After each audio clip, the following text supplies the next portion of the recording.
Bismillahirrahmanirrahim. Assalamualaikum warahmatullahi wabarakatuh. Seperti yang kita tahu, setiap mualaf selalu punya kisah yang menarik, unik, dan inspiratif. Seperti narasumber kita kali ini, bukan hanya menarik dari perjalanan hijrahnya, tapi juga setelah beliau menjadi muslim, banyak gebrakan yang beliau lakukan dan pasti menginspirasi kita semua. Nah, penasaran kan? Yuk, sama-sama kita sapa. It's a real struggle to provide for a comfortable lifestyle for your family. Whereas here in Indonesia, it's still possible for a sole breadwinner to go out, get a job, and still provide a decent standard of living for the family.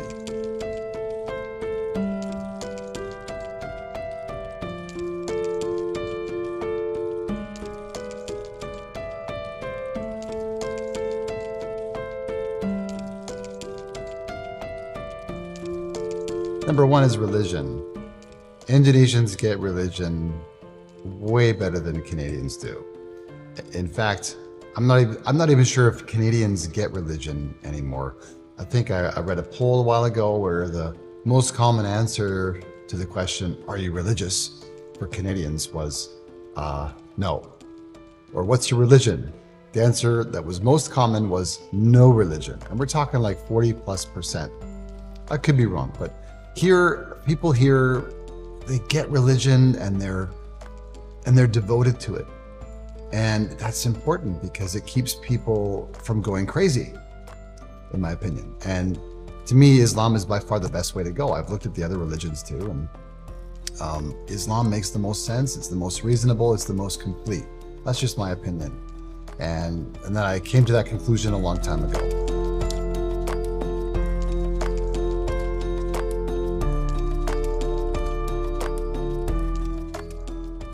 Number two is food. People ask me here, so how's food in Canada? Tell me about some Canadian food. And I have no answer because to me, there is no such thing as Canadian food. I mean, we have maple syrup, but that's like, what, a condiment? You guys have, rendang, and you have, sorry, I've got a bad throat today. Nasi goreng. Gado, and on and on. I mean, we could be here all day just doing food videos. The food here is unbelievable. When I first got to Indonesia, my first night staying here, my wife's family prepared for me this big bowl of rendang, and it was the most amazing food I'd ever eaten at that point in my life. And I was already in my 40s.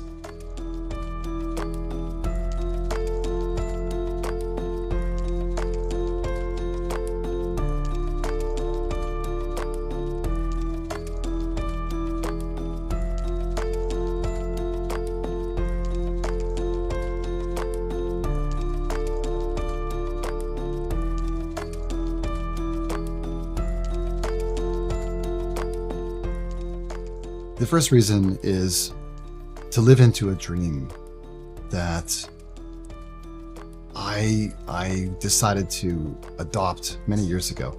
I call it the single income family, or the sole breadwinner family.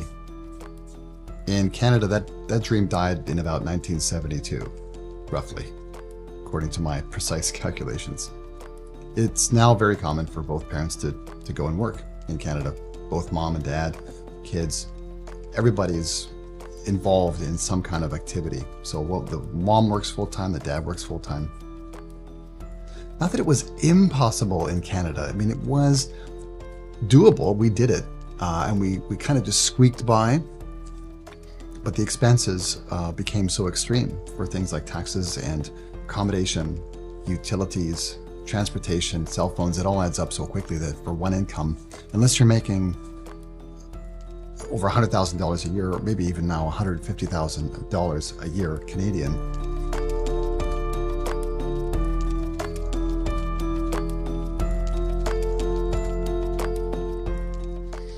and I just never agreed with that situation. I never thought that was an ideal setup. So when I was thinking about moving from Canada, I decided that Indonesia would make sense. My wife was from there to begin with, and it just seemed possible that I could go there and have an income as a man that would be enough to support my family in a comfortable way. And thanks to God, that actually has been possible.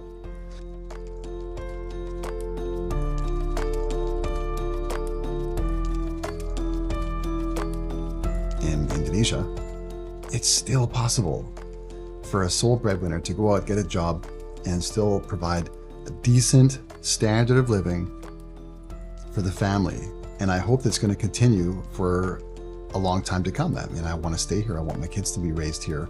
I want them to grow up in this country, and I want them to have an opportunity as well. They're both boys, you know what I mean? They're both boys, and I want them to get married and support families. And I want their wives to have a choice, you know, to work or not. If they don't work, it's fine. If they do, it's fine. But they don't have to go. I think that's the key for me. Is the situation is the man is obligated to go and work and earn an income, but the woman is not. So the woman can work, okay, fine. But if she wants to stay home, I really think that it's great if she has that choice to be able to stay home. And I think the Indonesian culture supports that dream, that idea. Whereas in the West, in Canada, that dream died, and I don't think it's ever coming back. Demikian sharing mualaf kita hari ini, luar biasa ya, sangat menginspirasi dan memotivasi kita untuk menjadi lebih baik lagi. Hijrah bukan hanya berpindah agama, tapi menjadi lebih baik dan menjadi kebaikan buat orang lain. Semuanya mudah jika Allah berkehendak. Ayo hijrah, karena hijrah bukan hanya milik para mualaf, tapi juga milik kita yang sudah terlahir sebagai Islam, tapi masih lalai dan melanggar perintah-perintahnya. Sebelum saya akhiri, jangan lupa like, share, subscribe, dan komen di bawah sini. Pastikan aktifkan lonceng notifikasi agar bisa terus mengupdate video-video terbaru dari kami. Wassalamualaikum warahmatullahi wabarakatuh.